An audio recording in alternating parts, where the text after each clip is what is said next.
الحمد للہ وکفا وسلام علی عبادہ الذین اصطفیٰ اما بعد اعوذ باللہ من الشیطان الرجیم بسم اللہ الرحمن الرحیم انا عرضنا الامانۃ علی السماوات والارض والجبال فأبين أن يحملنها وأشفقن منها وحملها الإنسان إنه كان ظلوما جهولا وقال الله تعالى في مقام آخر ألف لام را كتاب أنزلناه إليك لتخرج الناس من الظلمات إلى النور بإذن ربهم إلى صراط العزيز الحميد وقال رسول الله صلى الله عليه وسلم تبرك بالقرآن فإنه كلام الله سبحان ربك رب العزة عما يصفون وسلام على المرسلين والحمد لله رب العالمين اللہم صلی علی سیدنا محمد وعلی آل سیدنا محمد وبارک وسلم۔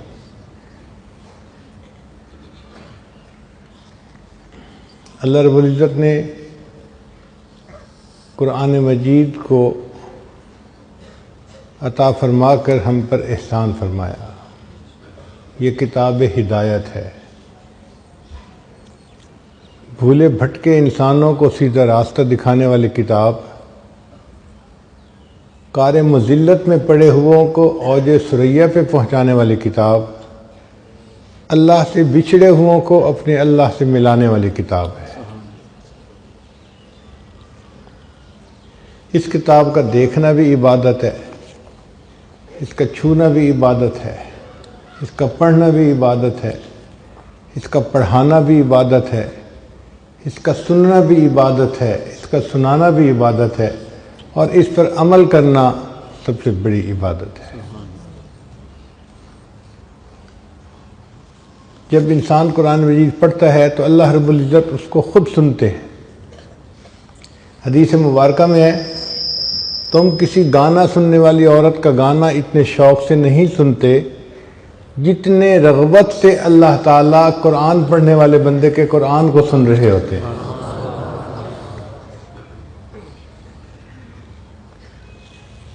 فرشتوں کو اللہ تعالیٰ نے قرآن مجید سننے کی صلاحیت دی، پڑھنے کی صلاحیت نہیں دی۔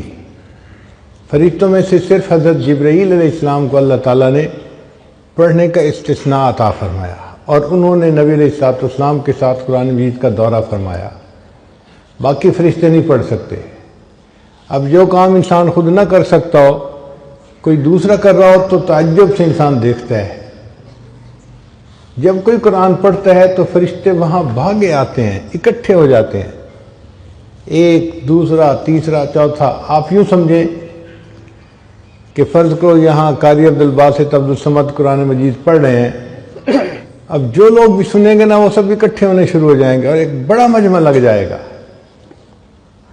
بالکل اسی طرح جب کوئی بھی قرآن مجید پڑھتا ہے، مرد ہو یا عورت ہو، تو فرشتے اکٹھے ہونے شروع ہو جاتے ہیں، حتیٰ کہ فرشتوں کا اس بندے کے سر سے لے کے آسمان تک ایک مجمع لگ جاتا ہے، اور وہ فرشتے اس بندے سے محبت کرتے ہیں۔ حدیث مبارکہ میں ہے کہ ان کو اس کا پڑھنا اتنا اچھا لگتا ہے کہ فرشتہ اس قاری کے لبوں پر آ کر اپنے لب رگا دیتا ہے، یعنی اس کے لبوں کو بوسہ دیتا ہے۔ قرآن مجید کا پڑھنا ان فرشتوں کے نزدیک اتنا اعلیٰ عمل ہے۔ اور اللہ تعالیٰ اس بندے کے قرآن مجید کا جواب بھی دیتے ہیں۔ چنانچہ بندہ پڑھتا ہے الحمدللہ رب العالمین، اللہ رب العزت خود جواب دیتے ہیں اس کو، حمدنی عبدی، میرے بندے نے میری حمد بیان فرمائی۔ پھر وہ اگلی آیت پڑھتا ہے، اللہ تعالیٰ اس کو بھی جواب دیتے ہیں۔ ایک ایک آیت قاری پڑھتا جاتا ہے اور اللہ تعالیٰ اس کا جواب دیتے جاتے ہیں، اور یوں قرآن مجید کی تلاوت مکمل ہوتی ہے۔ آپ غور کیجئے وہ کیسی کیفیت ہوگی کہ جس میں بندہ پڑھ رہا ہے اور اللہ رب العزت جواب دے رہے ہیں۔ اس لیے قرآن مجید کا پڑھنا ایک بہت ہی عظیم عمل ہے۔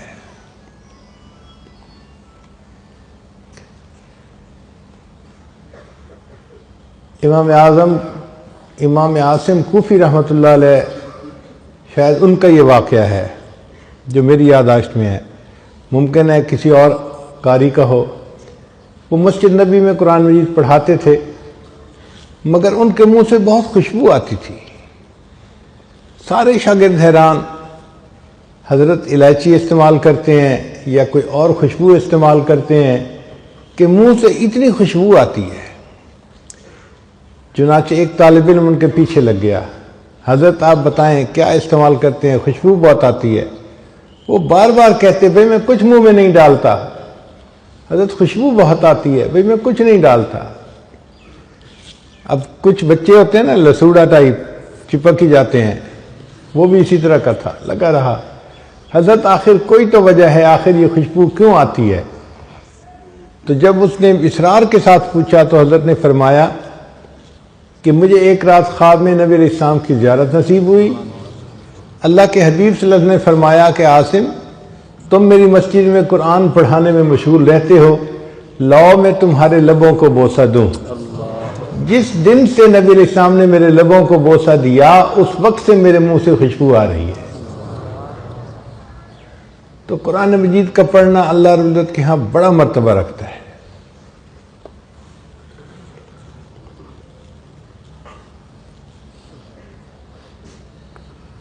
انسان قرآن مجید کو پڑھے تو محبت کے ساتھ، شوق کے ساتھ۔ ایک بات ذہن میں رکھیے کہ قرآن مجید کی محبت جس دل میں موجود ہوگی وہ بندہ ہمیشہ ہدایت پر رہے گا، وہ کبھی گمراہ نہیں ہو سکتا۔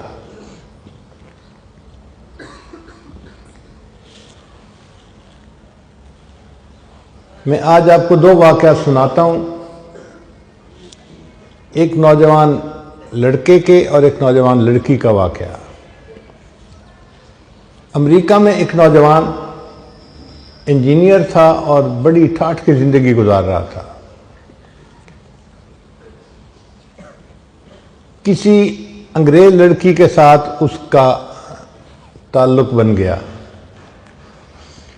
اب وہ لڑکی اتنی حور پری قسم کی چیز تھی کہ یہ لڑکا چاہتا تھا کہ بس کچھ بھی ہو میری اس سے شادی ہو جائے۔ لڑکی نے کہا کہ میرے والدین عیسائی ہیں، مجھے ان سے بات کرنی پڑے گی۔ جب اس نے اپنے والدین سے بات کی کہ یہ لڑکا شادی کا خواہش مند ہے، تو ماں باپ نے کہا کہ ہاں ہم کچھ شرائط پر شادی کرنے کے لیے تیار ہیں۔ پہلی شرط یہ کہ یہ لڑکا اپنے ماں باپ کو چھوڑ دے، مسلمان دوستوں کو چھوڑ دے اور ہمارے معاشرے میں آ کر ہمارے ساتھ رہے، جو کچھ ہم کھائیں پئیں یہ بھی کھائے پیے، اور ہفتے میں ایک دن ہمارے ساتھ عبادت خانے میں جائے، گرجا میں جائے۔ اگر یہ ان تمام شرائط کو منظور کرتا ہے تو ہم شادی کے لیے تیار ہیں۔ وہ لڑکا اس لڑکی کے محبت میں اتنا اندھا ہو گیا تھا کہ اس نے تمام شرائط مان لی، اپنا گھر چھوڑ دیا، اپنے دوست چھوڑ دیے، کافروں کے محلے میں جا کے اس نے گھر لے لیا اور اس لڑکی کے ساتھ اس نے شادی کر لی۔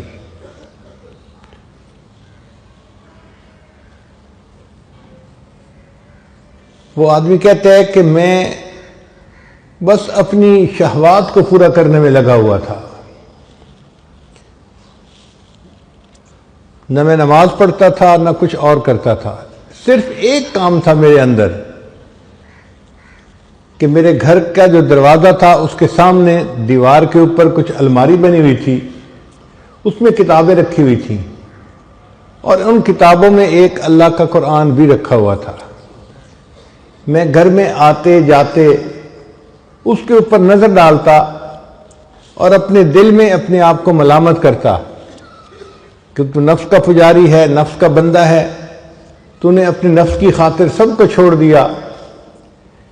لیکن یہ قرآن میرے اللہ کا کلام ہے، میں اس قرآن مجید پر محبت کی نظر ڈالتا تھا، صرف محبت کی نظر، پڑھتا نہیں تھا، آتے جاتے محبت سے دیکھتا تھا بس۔ کئی سال اسی طرح گزر گئے۔ ایک دن میں دفتر سے واپس آیا تو میں نے دیکھا کہ اس جگہ پر قرآن مجید نہیں پڑھا ہوا، تو میں نے اپنی وائف سے پوچھا کہ یہاں ایک سبز رنگ کی کتاب تھی، اس کا کیا بنا؟ اس نے کہا میں نے کتابوں کی صفائی کی، جن کتابوں کو نہ آپ پڑھتے ہیں نہ میں پڑھتی ہوں، میں نے ان کتابوں کو نکال کے باہر ردی کے ٹوکرے میں پھینک دیا ہے۔ وہ کہتے ہیں کہ جب میں نے سنا کہ اللہ کے قرآن کو ٹریش کین میں اس نے پھینک دیا تو میں فوراً بھاگا اور میں نے ٹریش کین کو اٹھایا اور میں نے اس کو چوما کہ بے ادبی ہو گئی۔ وہ مجھے دیکھ رہی تھی، اس نے کہا کہ تجھے کیا ہوا، کیا ہو گیا، کیوں جذباتی ہو رہا ہے؟ میں نے کہا تجھے نہیں پتا یہ قرآن ہے، اللہ کا کلام ہے۔ اس نے کہا اچھا ابھی بھی تمہارے اندر اسلام کی کوئی رمق باقی ہے؟ میں جاتی ہوں، میں ابھی اپنے ماں باپ کو بتا کے آتی ہوں۔ چنانچہ وہ لڑکی تو اپنے ماں باپ کو بتانے چلی گئی اور یہ لڑکا اسی وقت قریبی مسجد میں آ کے اپنے اللہ کو منانے آ گیا۔ قرآن مجید پر محبت کی نظر ڈالنے کی وجہ سے اللہ نے اس کے ایمان کی حفاظت فرما لی۔ پھر اس نے توبہ کی، اس لڑکی کو طلاق دی اور کسی مسلمان لڑکی سے شادی کی اور بقیہ زندگی اس نے نیکی کے اوپر گزاری۔ تو قرآن مجید کی محبت اگر دل میں ہے اور ایک بندہ کچھ بھی اور عمل نہیں کرتا، صرف محبت کی نظر قرآن پہ ڈالتا ہے، یہ محبت کی نظر ڈالنا بھی اس کے لیے ہدایت کا سبب بن جاتا ہے۔ ایک ہندو لڑکی کا واقعہ ہے، چھوٹی بچی تھی 3-4 سال کی، وہ اپنی ایک کلاس فیلو کے گھر کھیلنے جاتی تھی، جیسے چھوٹے بچے ایک دوسرے کے گھر کھیلنے چلے جاتے ہیں۔ جس بچی کے گھر کھیلنے جاتی تھی وہ مسلمان تھی اور اس کی والدہ اپنے گھر میں بچیوں کو قرآن پڑھاتی تھی۔ چنانچہ اس کی کلاس فیلو لڑکی کچھ دیر کھیلتی اور پھر اس کی والدہ اس کو قرآن پاک پڑھنے کے لیے بلا لیتی۔ اس کا دل چاہتا کہ میں ابھی گھر نہ جاؤں تو یہ اس کے ساتھ قرآن پاک پڑھنے بیٹھ جاتی۔ ہندو لڑکی ہے، ہندو گھرانے کی۔ اس نے ابتدائی قاعدہ بھی پڑھ لیا، پھر باقاعدہ قرآن مجید اپنی کلاس فیلو کے ساتھ پڑھنا شروع کر دیا۔ ماں باپ کو کچھ خبر نہیں۔ جب مسلمان لڑکی نے ناظرہ قرآن پاک پڑھنا مکمل کیا تو اس نے بھی مکمل پڑھ لیا۔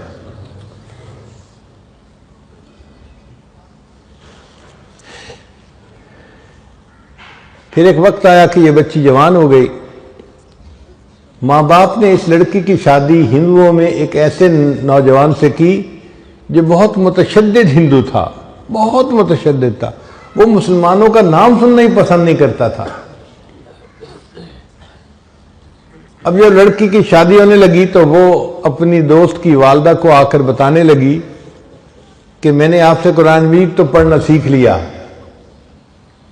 اور میں نے اپنے دل میں کلمہ بھی پڑھ لیا ہے، ماں باپ کو نہیں بتا سکتی، اگر بتاؤں گی تو بس اسی وقت مجھے وہ قتل کر دیں گے، اور اب میری جس سے شادی ہو رہی ہے وہ بھی ہندو ہے اور متشدد ہے، میں کیا کروں؟ اس کی استانی نے اس کو تسلی دلائی کہ تجھے قرآن مجید سے محبت ہے، اللہ تعالیٰ تیرے ایمان کو ضائع ہونے سے بچائیں گے۔ چنانچہ اس استانی نے اس کے لیے شادی کا تحفہ تیار کیا اور اس کے بالکل نیچے قرآن مجید بھی رکھ دیا۔ جب تحفہ دیا تو اس نے اس کی والدہ کو کہا، لڑکی کی والدہ کو، کہ اس کی پیکنگ ہم نے بہت خوبصورت کروائی ہے، ہمارا دل چاہتا ہے کہ یہ بچی اس پیکنگ کو یہاں نہ کھولے، اپنے سسرال میں جا کے کھولے۔ تو ماں باپ نے بات کو مان لیا۔ چنانچہ اس طرح جب وہ لڑکی رخصت ہو کر اپنے سسرال میں پہنچی تو قرآن مجید کا ایک نسخہ بھی اس کے ساتھ اس کے گھر میں پہنچ گیا۔ لڑکی نے وہاں جا کے اس کو اپنے کہیں سامان میں چھپا دیا۔ اب اس کا خاوند جب دفتر چلا جاتا اور وہ گھر پہ اکیلی ہوتی تو وہ قرآن مجید کو نکال کے روزانہ پڑھتی تھی اور خاوند کے آنے سے پہلے پھر چھپا دیتی تھی۔ کئی سال اس نے اسی طرح گزار دیے، حتیٰ کہ وہ حاملہ ہو گئی۔ اب وہ سوچتی میں نے اپنے ایمان کو چھپایا ہوا ہے، خاوند گھر پہ نہیں ہوتا تو میں قرآن مجید پڑھ لیتی ہوں، اگر میرا بچہ پیدا ہوا تو میرے بچے کا ایمان کا کیا بنے گا؟ اور وہ دعائیں مانگتی کہ اللہ کوئی ایسی ترتیب بنا کہ میں اپنے بچے کو کلمہ پڑھاؤں اور وہ بھی مسلمان بن جائے۔ کوئی صورت نظر نہیں آتی تھی۔ اللہ کی شان دیکھیں، ایک دن اس کے خاوند نے ہاسپٹل میں ٹیسٹ کروائے تو کینسر ڈائیگنوز ہو گیا کہ جس بندے کو کینسر ہے۔ خاوند بڑا پریشان گھر آیا، اپنی بیوی کو دیکھ کے رو رہا ہے۔ بیوی نے پوچھا رو کیوں رہے ہو؟ اس نے کہا تو اتنی خوبصورت ہے، اتنی وفادار، اتنی محبت کرنے والی ہے، اور تیرا میرا ساتھ اب چند دن کا ہے، میں بس اب مرنے کے قریب ہوں۔ ڈاکٹر نے مجھے لا علاج قرار دے دیا ہے، کینسر اتنا پھیل گیا ہے کہ وہ کہتے ہیں کہ بس تو 1 مہینہ بھی زندہ نہیں رہے گا۔ اس بیوی نے کہا کہ نہیں، آپ پریشان نہ ہو، میرے پاس اس کی ایک دوا ہے، وہ میں کرتی ہوں، مجھے امید ہے آپ صحت یاب ہو جائیں گے۔ تو خاوند نے وعدہ کر لیا کہ اگر میں صحت یاب ہو گیا تو جو تم کہو گے میں وہ کام کر دوں گا، میں پوری کر دوں گا تمہاری خواہش کو۔ اس لڑکی نے سورہ فاتحہ پڑھ کے اس کو دم کرنا شروع کر دیا، کیونکہ اس نے اپنی استانی کو دیکھا تھا، وہ بیمار بچوں کو سورہ فاتحہ پڑھ کے دم کیا کرتی تھی۔ خاوند پوچھتا تم یہ کیا کر رہی ہو؟ وہ کہتی کہ میں تمہارا علاج کر رہی ہوں، تمہارا میرا وعدہ ہے، اگر تم صحت مند ہو گئے تو بس میری بات کو مانو گے۔ تو خاوند نے اس سے مزید پوچھنا چھوڑ دیا کہ تم کیا کرتی ہو کیا نہیں کرتی۔ اللہ کی شان، 1 مہینہ وہ لڑکی اس کو سورہ فاتحہ پڑھ کے دم کرتی رہی۔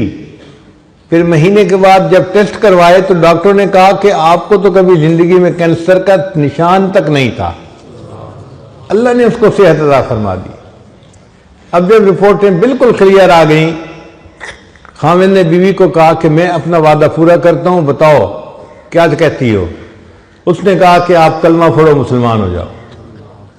اس نے پوچھا تم یہ بات کیوں کر رہی ہو؟ پھر لڑکی نے اپنی پوری سٹوری سنائی کہ میں اپنی کلاس فیلو کی وجہ سے مسلمان عورت کے گھر میں جاتی تھی اور میں نے وہاں سے قاعدہ پڑھا، قرآن پاک پڑھنا سیکھا اور میں دل میں مسلمان ہو گئی تھی، اور جب آپ دفتر چلے جاتے تھے تو میں پیچھے قرآن پاک کی تلاوت کرتی تھی اور میں دعا کرتی تھی کہ اللہ کرے کہ آپ بھی مسلمان ہو جائیں اور میری ہونے والی اولاد بھی مسلمان ہو۔ اب آپ میری بات کو مانیں، آپ نے وعدہ کیا ہوا ہے۔ اللہ کی شان کہ اس نوجوان نے کلمہ پڑھا، وہ بھی مسلمان ہو گیا۔ پھر اس عورت کے ہاں بیٹا ہوا، اس نے اپنے بیٹے کو بھی کلمہ سکھایا۔ اب یہ میاں بیوی اور بیٹا سب مسلمان کلمہ پڑھنے والے۔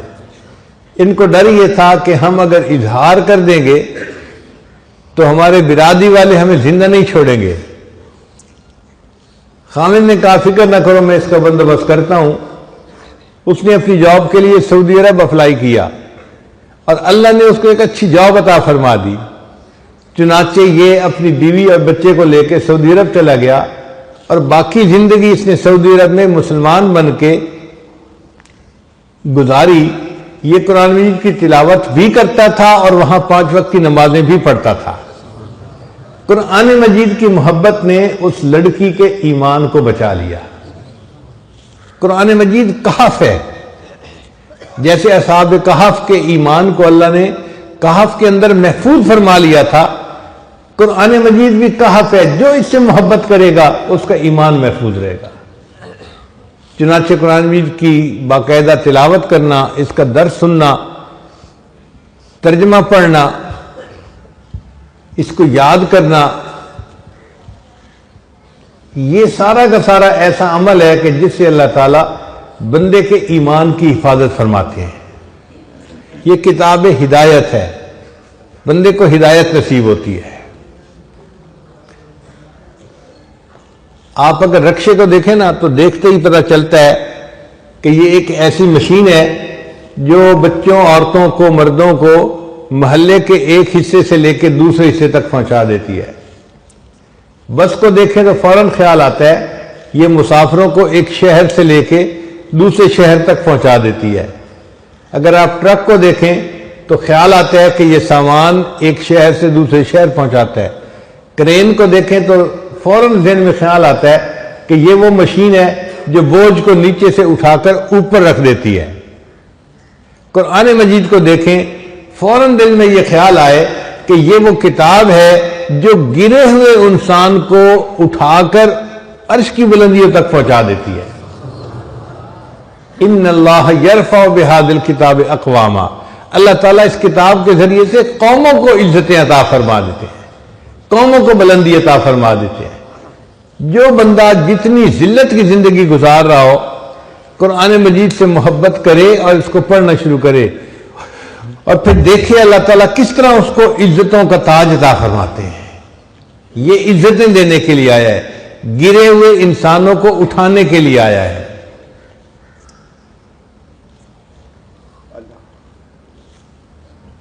قرآن عظیم الشان۔ سیدنا عمر رضی اللہ عنہ کے زمانے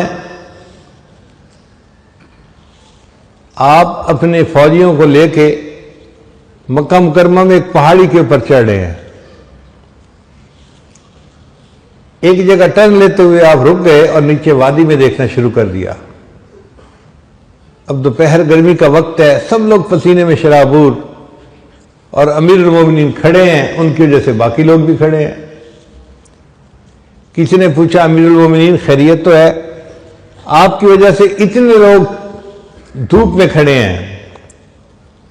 تو عمر رضی اللہ عنہ نے فرمایا کہ ہاں، یہ وہ جگہ ہے جہاں میں اپنے کفر کی حالت میں اونٹوں کو چرانے کے لیے آتا تھا، اور مجھے اونٹ چرانے نہیں آتے تھے تو میرا والد خطاب مجھے ڈانٹتا تھا، مارتا تھا، عمر تو بھی کیا زندگی گزارے گا، تجھے تو اونٹ چرانے بھی نہیں آتے۔ ایک وہ زمانہ تھا کہ عمر کو اونٹ چرانے نہیں آتے تھے، اور آج اسلام اور قرآن کی برکت سے اللہ نے عمر کو امیر المومنین بنا دیا ہے۔ یہ یوں اٹھاتی ہے کتاب کہ جس کو جانور چرانے نہیں آتے اس کو امیر المومنین بنا دیتی ہے، عزتیں عطا کرنے والی کتاب، اور یہ دلوں میں اپنا راستہ خود بنا لیتی ہے۔ آپ بتائیے، دریاؤں کے راستے کبھی کسی نے بنائے؟ دریا اپنے راستے خود بنا لیا کرتے ہیں۔ یہ قرآن مجید رحمت کا وہ دریا ہے جو سینوں میں اپنے راستے خود بنا لیا کرتا ہے۔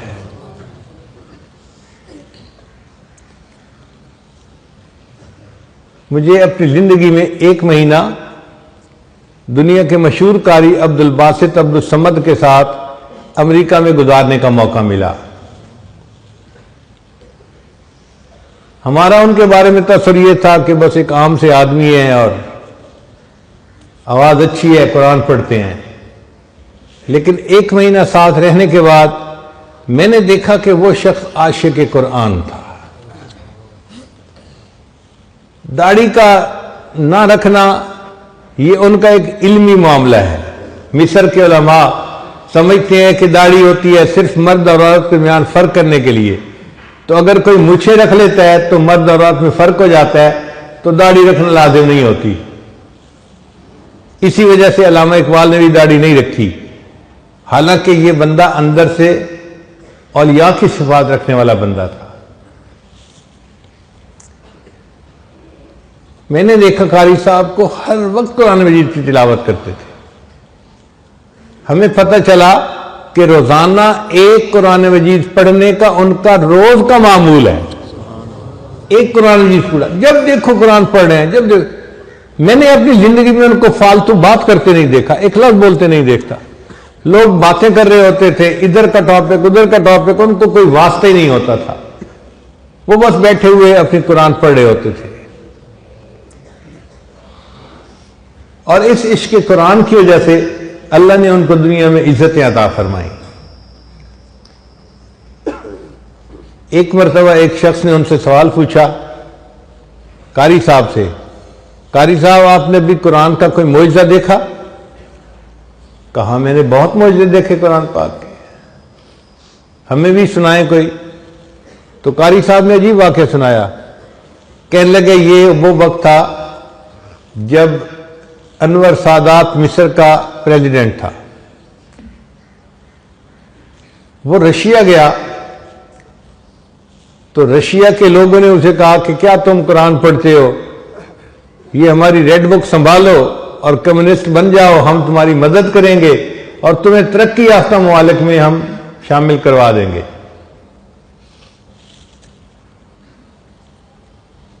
تو اس نے آگے سے کچھ جواب دینے کی کوشش تو کی مگر ان کی تسلی نہ کروا سکا.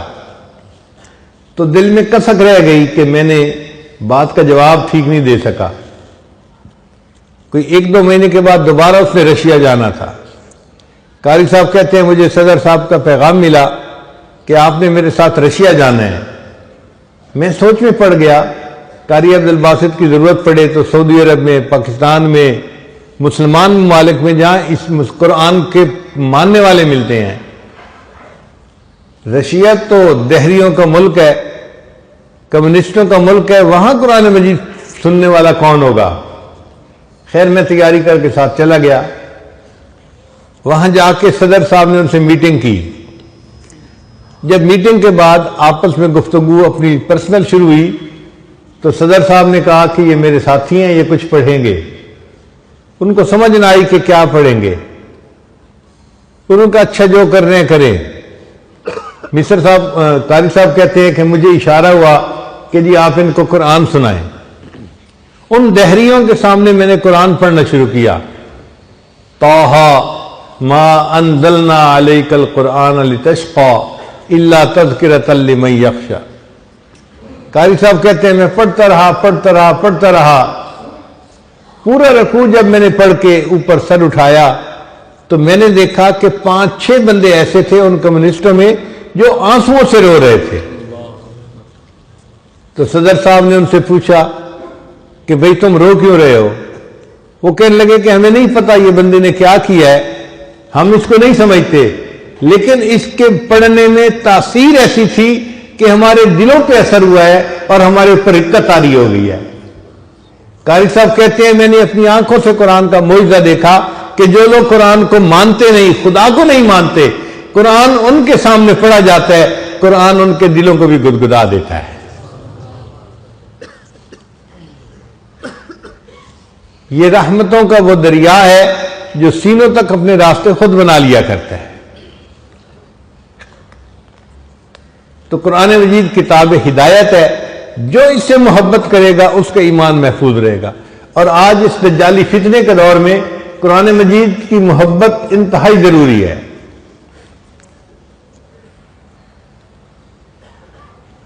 اس لیے جس گھر میں ایک حافظ ہوگا وہ 10 بندوں کو لے کے جنت میں جائے گا. 10 بندوں کا کیا مطلب؟ عام طور پر ایک گھر کے 10 بندے ہوتے ہیں ایوریج. 2 ماں باپ اور 2 بڑے، نانا نانی یا دادا دادی، چلو وہ بھی ساتھ رہتے ہیں تو 4 ہو گئے، اور 5-6 بچے.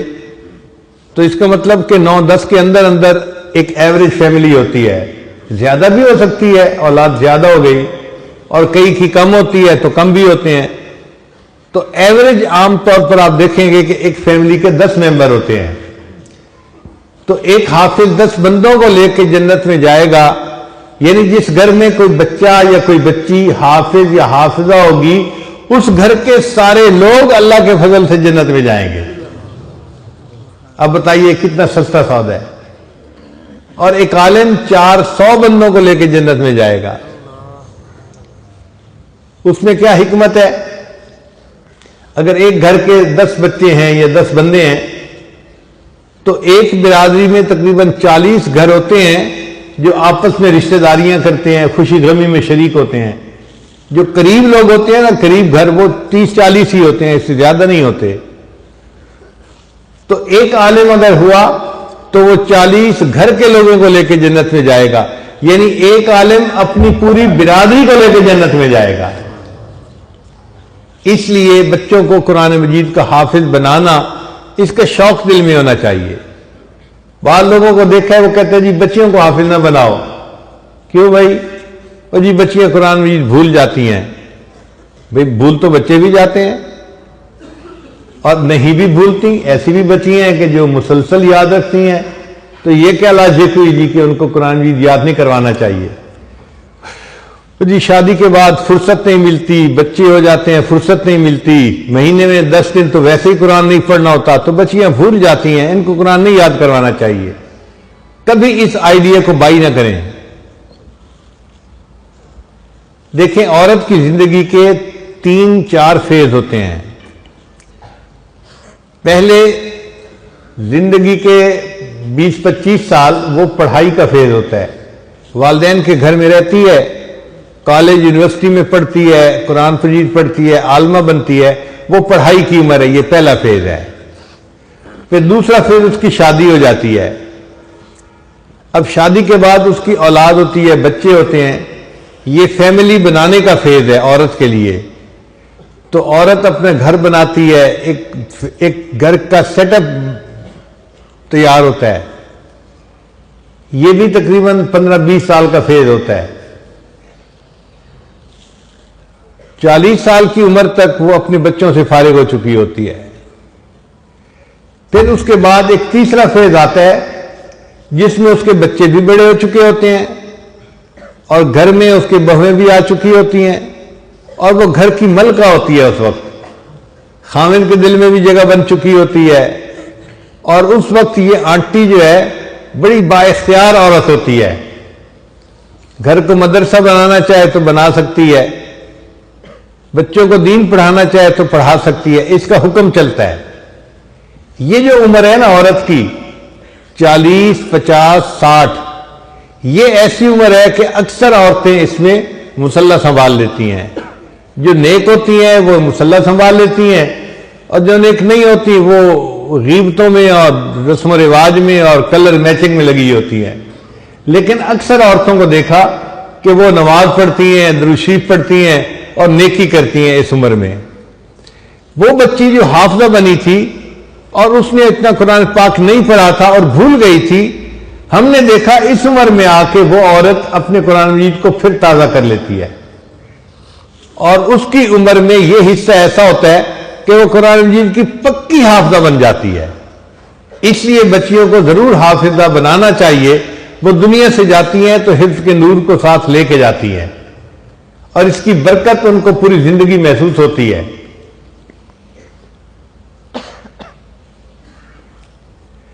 قرآن مجید کے متعلق یہ ذہن میں رکھیے کہ جس بندے نے نیت کر لی کہ میں نے قرآن مجید یاد کرنا ہے، اگر اس نے تھوڑا سا یاد کیا، 1 صفحہ یاد کیا، 2 صفحے یاد کیے اور وہ فوت ہو گیا، حدیث پاک میں آتا ہے اللہ تعالیٰ قبر میں ایک فرشتے کو متعین فرماتے ہیں جو اسے قرآن مجید یاد کرواتا ہے. قیامت کے دن یہ حفاظ کے ساتھ کھڑا کیا جائے گا. تو قرآن مجید کی حفظ کی نیت کر لینا ہی بہت اعلیٰ عمل ہے. ہمارے برادری کے ایک نوجوان تھے، سنارے تھے، زیور بناتے تھے. ان کو قرآن مجید سیکھنے کا شوق ہوا. وہ 1 آیت روزانہ یاد کرتے تھے اور پھر سارا دن اسی آیت کو صبح سے لے کے شام تک پڑھتے رہتے تھے. اللہ کی شان دیکھیے، 1 آیت یاد کرتے کرتے انہوں نے قرآن مجید پورا یاد کیا اور پھر زندگی کے 25-30 سال انہوں نے مسلح سنایا. تو دل میں محبت ہو اور انسان کوشش کرے تو آسان ہوتا ہے. قرآن مجید کے ساتھ جڑنے سے اس بندے کو عزتیں ملتی ہیں. اس کی زندگی میں برکتیں آ جاتی ہیں۔ نبی اسلام نے فرمایا تبرک بالقرآن فإنہ کلام اللہ، قرآن مجید سے برکت حاصل کرو، یہ اللہ کا کلام ہے۔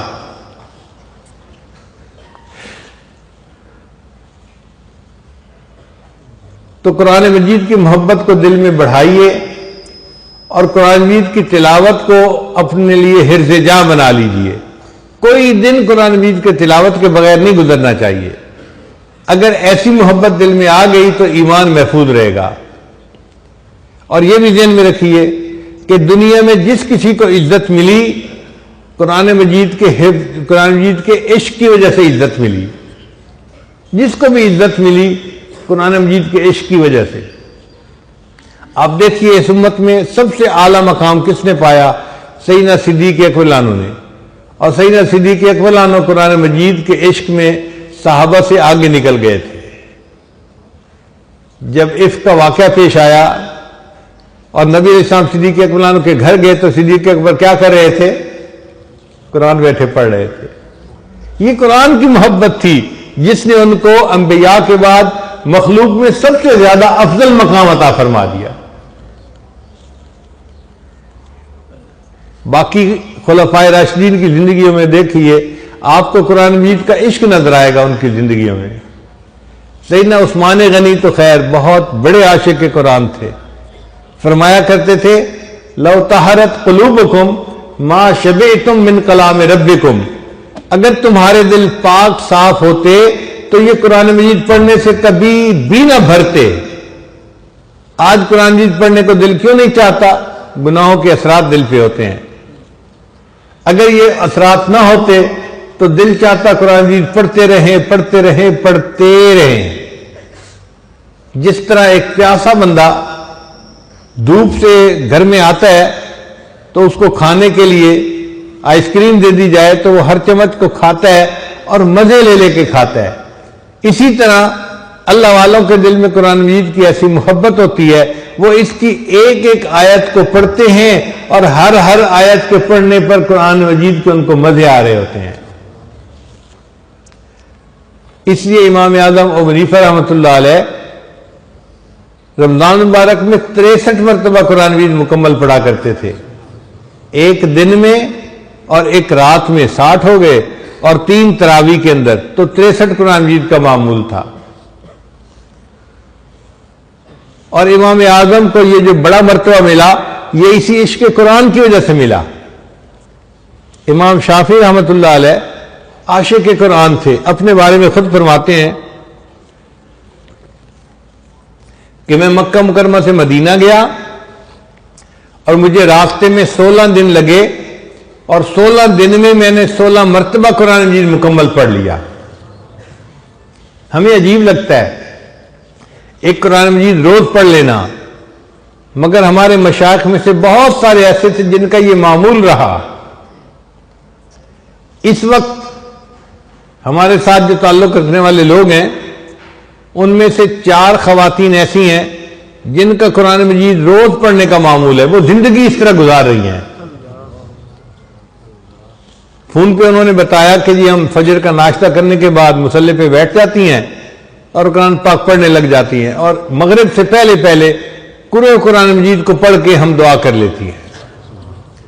ان میں 3 عورتیں تو چلو 40-50 کی عمر میں تھیں، بڑی عمر کی تھیں، لیکن ایک نوجوان لڑکی تھی، اس کی عمر صرف 32 سال تھی، وہ بھی ایک قرآن مجید پڑھتی ہے اور آسٹریلیا میں رہتی ہے۔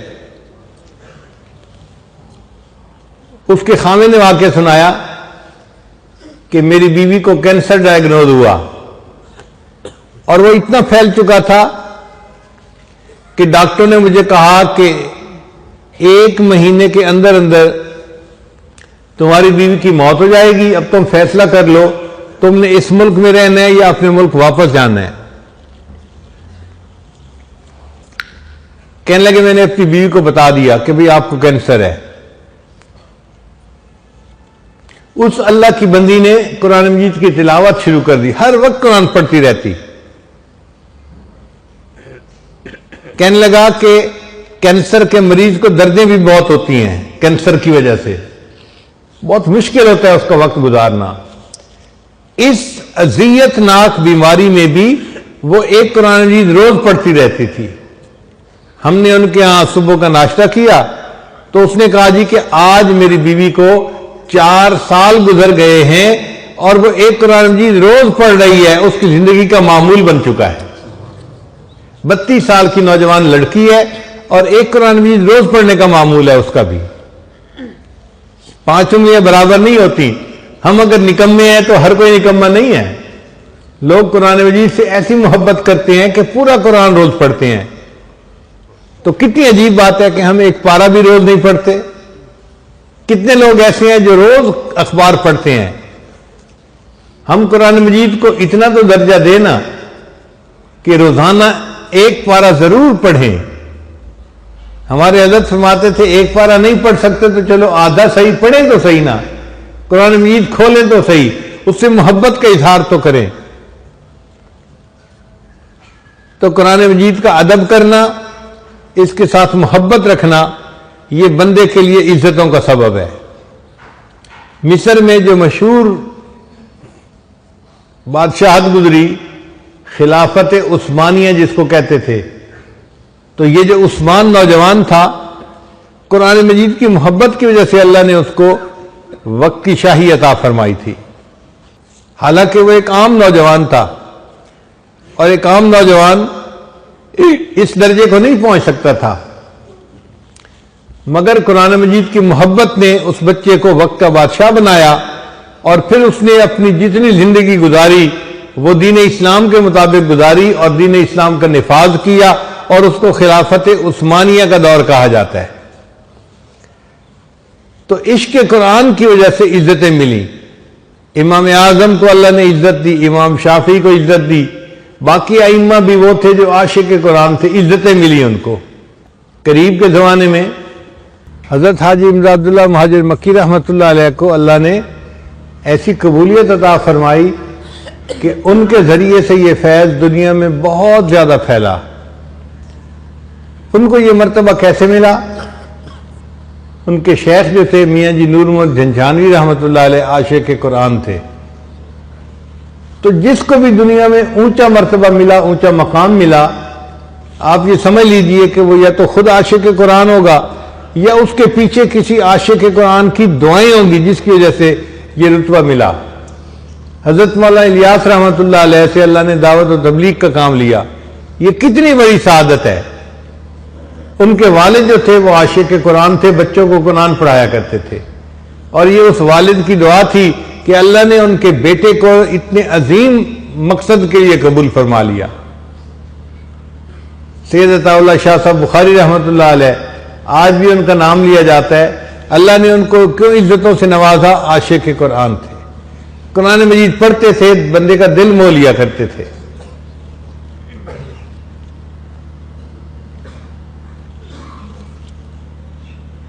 ایک مرتبہ علی گڑھ کالج میں ان کا پروگرام رکھا گیا. وہاں پہ 2 مختلف جماعتیں تھیں، ایک ان کے موافق تھی اور دوسری ان کے مخالف تھی، مگر مخالف جماعت کا زور زیادہ تھا. انہوں نے فیصلہ کیا کہ ہم نے عطا اللہ شاہ صاحب کو تقریر نہیں کرنے دینی. چنانچہ جب ان کو سٹیج پہ بلایا گیا کہ شاہ صاحب آئیں تقریر کریں، تو وہ طلباء کھڑے ہو گئے اور انہوں نے نعرے بازی شروع کر دی، ہلڑ بازی شروع کر دی کہ ہم نے بیان نہیں سننا، نہیں سننا. بہت شور مچایا. حضرت شاہ صاحب مائک پہ تشریف لائے اور طلباء کو فرمایا کہ عزیز طلباء، مجھے تقریر کے لیے بلایا گیا ہے اور آپ کہتے ہیں کہ ہم نے تقریر نہیں سننی. میں آپ کی بات مان لیتا ہوں، میں تقریر نہیں کرتا، مگر میں اتنا سفر کر کے آیا ہوں تو کیا آپ مجھے اجازت دیتے ہیں میں آپ لوگوں کو ایک قرآن مجید کا رکوع سنا دوں؟ اب اس بات پہ طلباء کے اندر 2 دھڑے بن گئے. بعض کہتے تھے ہم نہیں سننا، دوسرے کہتے تھے قرآن نہیں سننا، یہ کیا بات ہوئی؟ چنانچہ سننے والے لوگ غالب آ گئے اور ان کا جی حضرت آپ قرآن سنائیے. حضرت شاہ صاحب نے ایک رکوع کی تلاوت فرمائی اور قرآن مجید کی تاثیر ایسی تھی کہ پورے مجمع کے دل جو تھے اس سے متاثر ہوئے. رکوع مکمل کرنے کے بعد حضرت نے فرمایا کہ میں سامعین سے یہ پوچھتا ہوں، اگر اجازت دے تو میں نے جو رکوع پڑھا ہے میں اس کا کچھ ترجمہ آپ کے سامنے پیش کر دیتا ہوں۔ مجمع نے کہا بہت اچھا، اور حضرت شاہ صاحب نے 3 گھنٹے تقریر فرمائی۔ تو دنیا میں جس کو عزتیں ملی ہوں گی نا، جہاں بھی ملی، یا تو وہ خود عاشق قرآن ہوگا، یا اس کے پیچھے کسی نہ کسی عاشق قرآن کی دعا ہوگی، اس کی ماں قرآن مجید کی عاشقہ ہوگی، اس کا والد قرآن مجید کا عاشق ہوگا، اس کی دعاؤں کی برکت سے اللہ نے اس بچے کو پھر یہ عظمت عطا فرمائی۔ آپ اس ادارے کو جو دیکھ رہے ہیں، اتنا بڑا ادارہ ہے اور 27 ملکوں میں قرآن مجید کی تعلیم جاری ہے، اس کی وجہ یہ ہے کہ حضرت قاری صاحب کے اندر اللہ نے قرآن مجید کی محبت رکھی ہے۔ اس قرآن مجید کی محبت کا یہ نتیجہ ہے کہ اللہ نے ان کو عزتیں عطا فرما دی ہیں۔ ان اللہ یرفع بہذا الکتاب اقواما، اللہ اس کتاب کے ذریعے سے قوموں کو بلندی عطا فرماتے ہیں۔ آپ قرآن مجید سے محبت کر کے تو دیکھیے، آپ کو خود بات سمجھ میں آ جائے گی۔ ہمارے حضرت رحمۃ اللہ علیہ فرماتے تھے، تیرے ہاتھ میں ہو قرآن اور تو دنیا میں رہے پریشان،